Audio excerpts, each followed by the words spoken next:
Hi guys, today I'm here with an Oily Skin Diaries. This one is all about a powder foundation. It is the Colorescience Natural Finish Pressed Foundation. This is going to be my first ever powder foundation Oily Skin Diaries, which is crazy because I love powder foundations. I think if you have oily skin, they're such a good option, and totally my bad on not doing any Oily Skin Diaries with powder foundations, but it starts today. This video is actually sponsored by Colorescience, but don't worry, it's going to be a completely unbiased review because my face and this oil production factory does not care that this video is sponsored. If it's going to produce oil, it's going to produce oil. I'm still going to do everything exactly the same, wear it throughout the day, and we will put it to the test. So let's get started.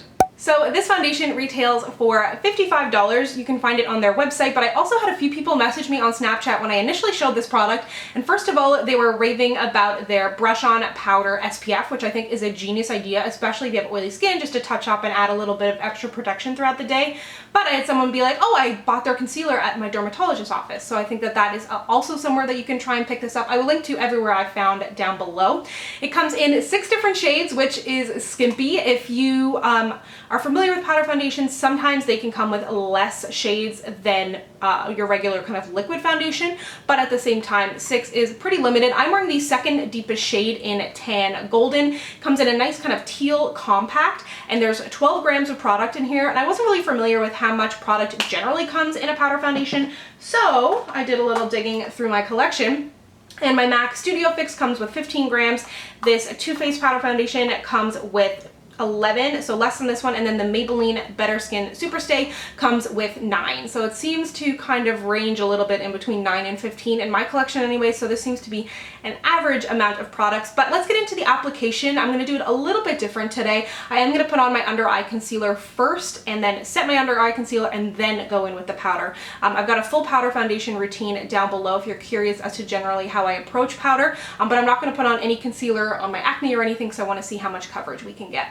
Because I'm not using 2 different application methods today, I decided to put a pore filling primer on one half of my face to see how the foundation reacted, and I'm going to be using my Real Techniques buffing brush to buff it into my skin. This foundation has an SPF of 20, and it says it is water resistant for 80 minutes. On their website, it says, this foundation was engineered for the most natural looking coverage. This multitasking, lightweight pressed foundation helps to hydrate, smooth out imperfections, and shield against UV rays and environmental stressors. Breathable, skin loving, and effortless, it's no surprise you'll forget you're wearing foundation. It's a paraben-free product and has a very light rose scent, but it's nothing obnoxious and nothing that lingers on your skin. But when you do put your brush in there, you are going to get a lot of kick up, so just be careful of that.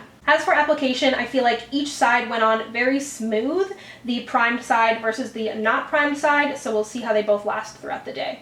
So I have the rest of my makeup on. I think it's got a gorgeous natural finish. It by no means looks flaky or dry or cakey, which I know a lot of people can be scared of in the way of powder foundations. As you'll see in natural light, I think the photo looks amazing. I was, however, very curious to see how it reacted in flash photography because it does have an SPF of 20, and I think it looks awesome. I don't think that I look like I have any flashback at all, and you can also see that it doesn't look super dry and flat on my face. I am wearing a little bit of highlight. Of course, I didn't put on any powder over this because it is my powder foundation, and that's another thing I love about powder foundations is they are just a lot quicker in my mind than liquid foundations. But it is currently, I'm gonna dig my phone out of this pile of makeup over here, currently 8:38, so I will check back with you guys at the end of the day and give you my final thoughts. So I am back. It is now about 6 p.m. I realized I didn't bring my phone over here, but it is about 6 o'clock. So I've had this foundation on for 11 hours. As you can see, I am quite shiny, but that being said, like blush, bronzer, everything is still in place. Nothing has patched off. So I thought that I would blot,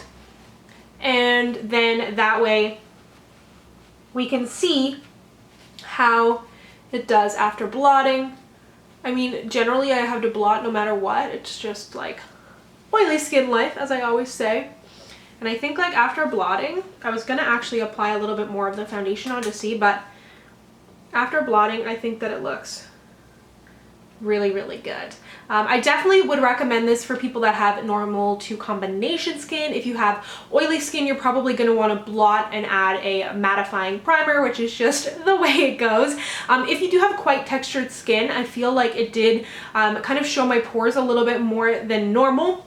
I did wear a pore filling kind of blurring primer on this side, and it helped. It didn't really affect application. I felt like they both went on really nicely on each side, and I love a Real Techniques buffing brush to use with my foundations.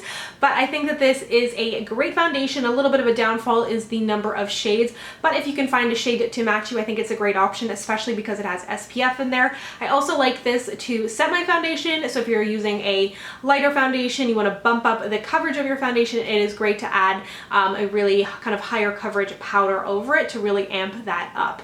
Let me know down below what foundation reviews you would like to see next, and if you'd like to connect with me, you can find me on Instagram, Twitter, and Snapchat at SamanthaJaneYT, and I'll see you guys next time. Bye!